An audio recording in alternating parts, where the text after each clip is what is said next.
Greetings Anonymous and sheeple who indoctrinated Western lunacy ideology. Almost a year ago I wrote a post asking why are our globalist elites so obsessed with Russia? I saw weird things happening around me, but didn't answer my own question. Now I do know. What's happening right now is the single most horrifying thing I have ever seen.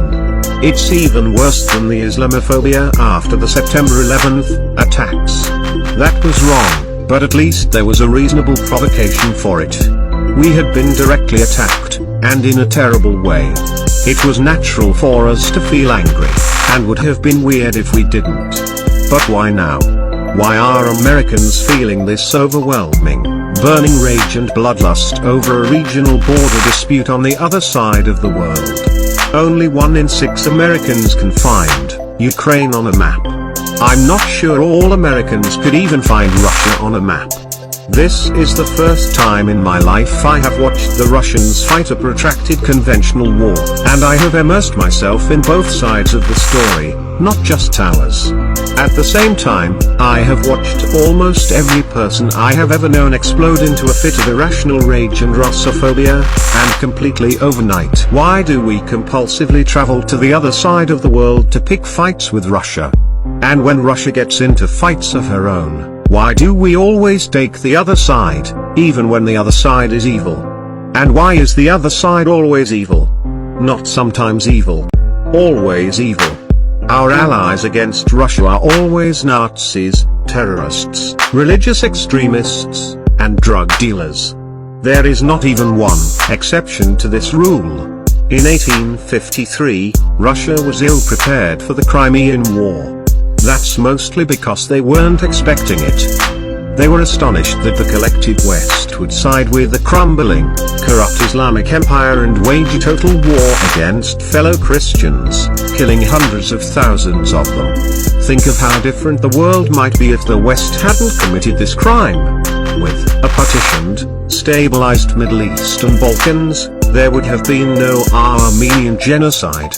None of the other wars that broke out during and after the Ottoman Empire's collapse would have happened.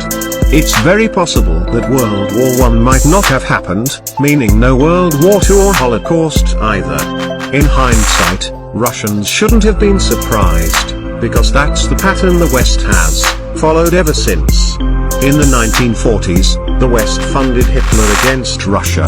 Then in the late 1940s, the West allied with Nazis to form NATO, just to prove that the first time wasn't a fluke. In the 1980s, the West sided with Afghan terrorists and drug dealers against Russia. In the 1990s, the West sided with Albanian terrorists and drug dealers against the Serbs, who are almost the same thing as Russians. In the 2010s, the West sided with ISIS and Kurdish death squads against Syria's secular democratic government, and, coincidentally, a close Russian ally.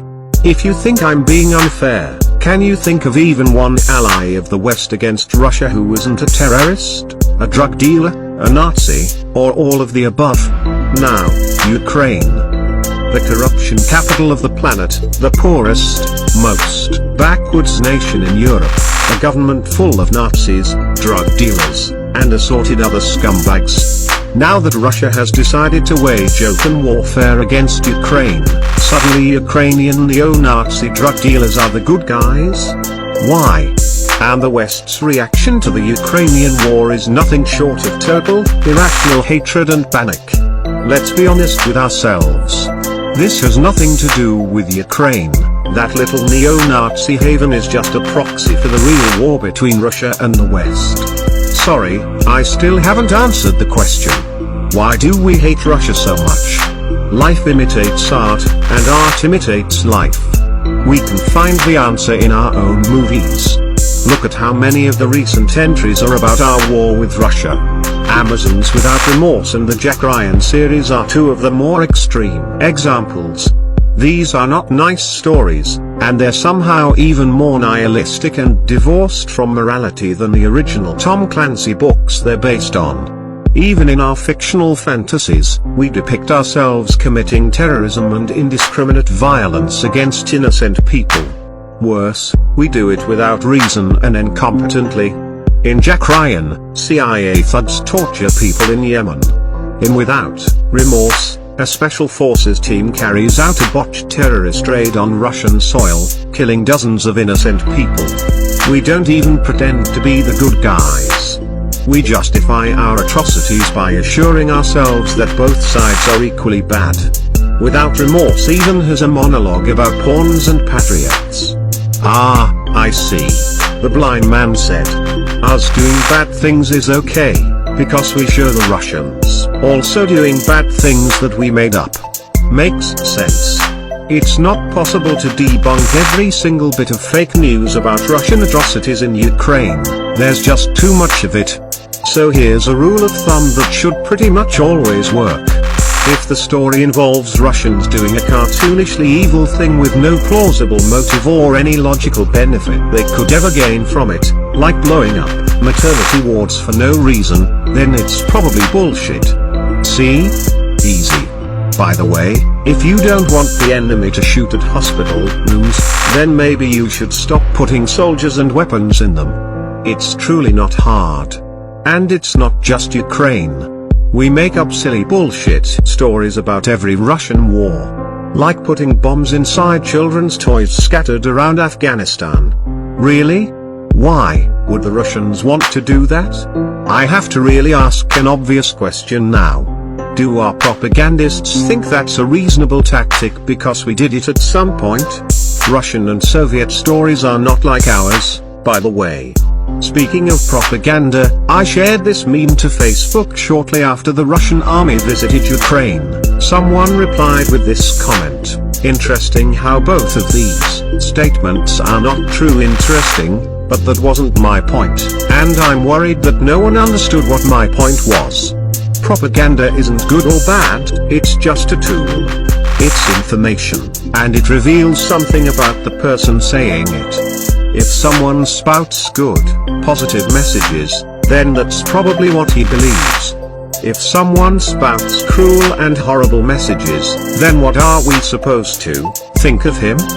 The problem with morality is that we aren't born with it. Morality has to be taught. Our stories have taught us to be bad and cruel for so long we don't know how to be any other way. It's sad. And it's also deliberate. That's what our elites want us to think, and will pay any price to keep that illusion over our heads. So I'll finally answer the question. Why does the West hate Russia?